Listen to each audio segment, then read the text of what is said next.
okay na ako. Okay na ako. Matutulog na ako. Okay. Stewardship. Ang ganda ng Ebanghelyong nabasa natin. At habang ang Ebanghelyo tumatakbo doon sa ating pong pagbasa, makikita natin nakapokus naman talaga doon sa stewardship. Pagbibigay pansin ko sa Ebanghelyo ay binibigyan natin ng the 3 E's, tatlong E about stewardship. Paano tayo pinagkatiwalaan ng Diyos ay dapat isaalang-alang natin itong tatlong E para may matutunan tayo ngayong gabi. Sinong coordinator nyo dito? Itaas ang kamay. Si Sister Seni. Sister Seni? Ayan. Ang pagiging coordinator ay isang pinagkatiwalaan ng Diyos na mamuno, mga siwa. At yan ay hindi madali. Ang isang kora paroko, kagaya ni Father, kaya habang pinakikinggan ko yung pagpapaliwanag na tungkol sa plano niya sa parokya, sabi ko, salamat kayo na may kora paroko kayong ganun. Amen. Sa aming parokya din, sa Our Lady of the Poor, ang dami rin pagbabagong ginawa ng aming bagong kora paroko. Nung siya lumipat doon, ilang buwan pa lang ang nakakaraan. Na-revolutionize ang mga tao sa simbahan sapagkat mayroon siyang mga ginagawa na napakaganda na hindi nakasanayan ng iba na taong simbahan, pero nakakatuwa sapagkat ang pinakamaganda doon, dati kasi ang lumang kora paroko namin, pinalabas ang gawain ng El Shaddai. At pagkatapos, ito ngayon, tinanggap muli sa gawain, at ang maganda pa na nagustuhan ko, kinuha niya yung isang araw ng Huwebes, na kung saan nakatakdang gawain, araw din ng Huwebes, ngayong araw na ito rin, may gawain sa aming parokya.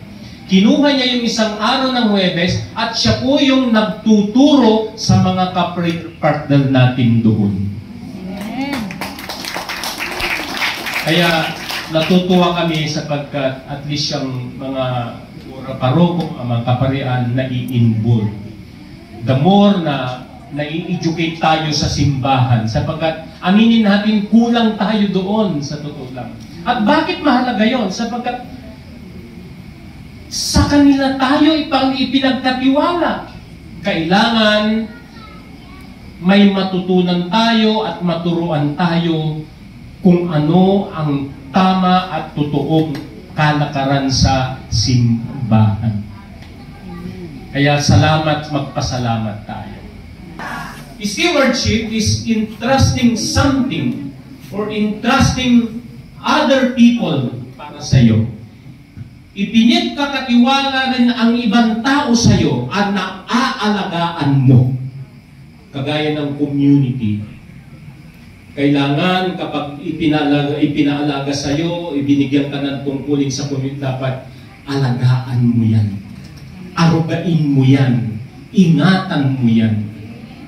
Ako, nagulat nga ako, yung parokya nyo, ang laki ng grounds nito. Pag nangyari siguro ito, talagang malaking simbahan ito, no? Unti-unti, mangyayari naman yon sa initiative ng ating kora paroko. Bakit mahalaga yun? Hayaan mo ba, limbawa, may mga anak ka, hahayaan mo ba rin na nagliwaliw dyan sa labas ng kalsada gabing-gabi? Ang mga kabataan, hahayaan mong nagbabarkada sa labas? Kaya ngayon, ang dami ng kabataan na i-involve sa riot sa Metro Manila. Napapansin niyo ba yun? Kasi yung mga magulang, nagpapabaya. Hindi inaaruga, hindi tinitignan ng kapakanan. Children are being entrusted to the parents na kailangan alagaan mo. Kaya nga, pag-aralin mo, turuan mo, hubugin mo para paglaki, may direksyon ang buhay niya. Kasi kapag hindi mo yan inalagaan at inaruga, hindi mo didisiplina, ang paglaki niyan ay magiging sakit ng ulo mo. Kaya, ang isa sa concept na magandang makita rin natin kapag stewardship and being entrusted, ito ang alisin natin na nakita natin sa Ebanghelyo na hindi maganda. If you are entrusted with something, hindi mo yan pag-aari. Tatandaan nyo. Yun ang keyword na. Hindi natin pag-aari. Kahit ipinagkatiwala sa atin ang simbahan at community, hindi natin pag-aari. It is God's property. Kaya hindi natin pwedeng akin yung community, akin yung prayer meeting. Hindi pwede. It is God's property. Ipinagkatiwala sa atin, kailangan alagaan mo, kailangan ingatan mo. At kailangan may magawa kang mabuti dyan para naman matuwa si Yahweh El Shaddai. Stewardship is entrusting something for your kingdom. Kaya alagaan nyo, patbuhay nyo, alagaan nyo. Huwag kayong masyadong magpapataba. Huwag kayong masyadong magkakain at matakaw. Para hindi dumami at lumapad ang balakang at bilbil. Ha? Ingatan nyo, patikilay nyo para hindi malaglag. Sabi ni Pakatan, ha? Para hindi nyo papalitan ng lapis ang kitay, di ba? Ingatan. Para hindi magkasakit ang katawan, mag-exercise, kumain ng tama, magpahinga ng tama. Ini-interest na pinagkatiwala, kaya pahiram ang buhay na ito. At dapat dahil pinahiram, hindi natin pag-aari, ingatan natin para sa kapurihan ni Yahweh El Shaddai. At kapag dahil in-interest sa atin ang buhay na ito, okay na. Makapagbigay ito dapat ng lubod kay Yahweh El Shaddai.